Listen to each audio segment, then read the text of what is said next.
لالچ بری بلا ہے۔ پیارے بچوں، آج آپ کو بہت ہی مزے کی کہانی سنا رہی ہوں۔ شہر کے قریب کسی گاؤں میں ایک کتا روزانہ صبح اپنی کھانے کی تلاش میں گھر سے نکلتا تھا اور گوشت کی دکان کے باہر پڑی ہوئی ہڈیوں کو جمع کرتا اور گھر لا کر اپنے گھر والوں کے ساتھ مل کے بہت مزے سے کھاتا ہوتا تھا۔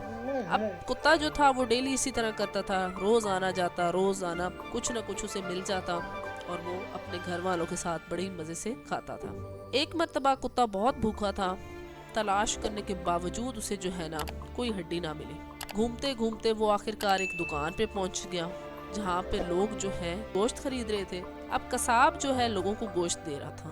کتا آہستہ آہستہ بڑی سلولی جو ہے نا آگے بڑھتا ہے بچوں، اور دکان کی طرف بڑھتا ہے اور قصاب سے جو ہے نا نظر بچا کے ایک ہڈی اٹھا لیتا ہے اور اپنے گھر کی طرف دوڑ لگا دیتا۔ قصاب جو ہے وہ دیکھ لیتا ہے کہ کتے نے کی دکان سے ایک گوشت کا جو پیس ہے اور ہڈی وہ اٹھا لی ہے۔ قصاب کتے کی حرکت دیکھی تو کتے کے پیچھے بھاگا۔ اب تو کتا بہت گھبرا گیا اور تیزی سے دوڑنے لگا۔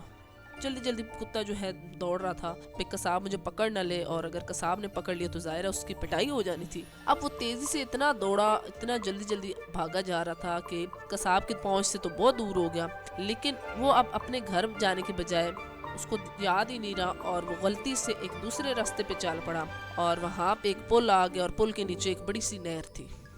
کتے نے ہڈی منہ میں دبائی ہوئی تھی، اس نے نہر میں دیکھا تو اسے اپنا ہی جو ہے اپنا ایک شیڈو نظر آیا۔ بچوں، جس طرح آپ لوگ شیشے میں دیکھتے ہو تو آپ کو اپنا پانی میں دیکھیں تو آپ کو اپنے ہی تصویر نظر آتی ہے، اپنا عکس نظر آتا ہے، اسی طرح کتا جو ہے اسے اپنا عکس نظر آیا۔ اب کتا جو ہے اس نے سمجھا کہ پانی میں ایک اور کتا ہے جس کے پاس بھی ہڈی ہے۔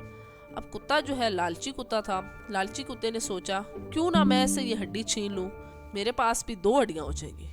اس ارادے سے اس نے جیسے ہی منہ کھولا تو اس کی جو اپنی ہڈی تھی وہ بھی کیا ہو گیا، پانی میں گر گئی۔ اب اس نے دیکھا تو پانی میں موجود کتے کے منہ میں بھی ہڈی نہیں تھی۔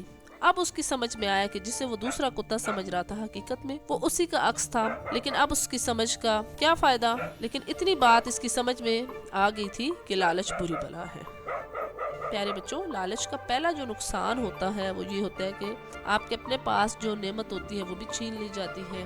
ہمیں کسی بچے کی گھڑی نظر آئے یا کوئی بھی قلم نظر آئے تو اس کی للچائی ہوئی نگاہ سے نہیں دیکھنا چاہیے اور نہ اپنے امی ابو سے ضد کر کے مانگنی چاہیے، بلکہ اللہ تعالیٰ نے جیسی بھی ہم کو قلم یا گھڑی دی ہے اس پر شکر ادا کرنا چاہیے۔ وہاں اللہ تعالیٰ سے ضرور اس سے زیادہ نعمتیں مانگتے رہنا چاہیے، مگر لالچ سے آپ نے ہمیشہ بچنا ہے بچوں۔ کبھی چوری نہیں کرنی کسی کی بھی۔ اب دیکھو کتے نے کیا کیا، چوری کی تھی دکان سے اور آخرکار اس کو وہ جو گوشت کا ہڈی کا ٹکڑا تھا وہ بھی اس کو کھانا نصیب نہ ہوا۔ کبھی بھی آپ نے کسی بچے کی چیز نہیں اٹھانی، کوئی چوری نہیں کرنی، چوری کرنا بھی بہت سخت گناہ ہے۔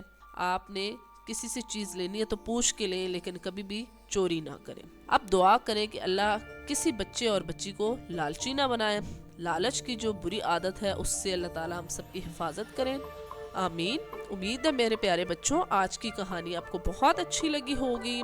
آج کی کہانی سے ہمیں بہت ہی اچھا سبق ملا ہے کہ لالچ کبھی بھی نہیں کرنا چاہیے، اور دوسرا یہ سبق ملا ہے کہ چوری بھی کبھی بھی نہیں کرنی چاہیے۔ ہمیشہ جو بھی چیز کسی سے لینی ہے اس سے پوچھ کے، اس سے اجازت لے کے لیں، اور اسی طرح اس بچے کو چیز واپس کریں۔ کسی کی چیز اگر آپ لیتے ہیں تو اس کو خراب مت کریں، اچھے طریقے سے اس کو واپس دیں۔ اگر آپ کو میری کہانی پسند آئی ہے تو جلدی سے میرے چینل کو سبسکرائب کر لو، لائک کر لو اور ساتھ ہی شیئر کر لو۔ نیکسٹ کہانی تک کے لیے اللہ حافظ۔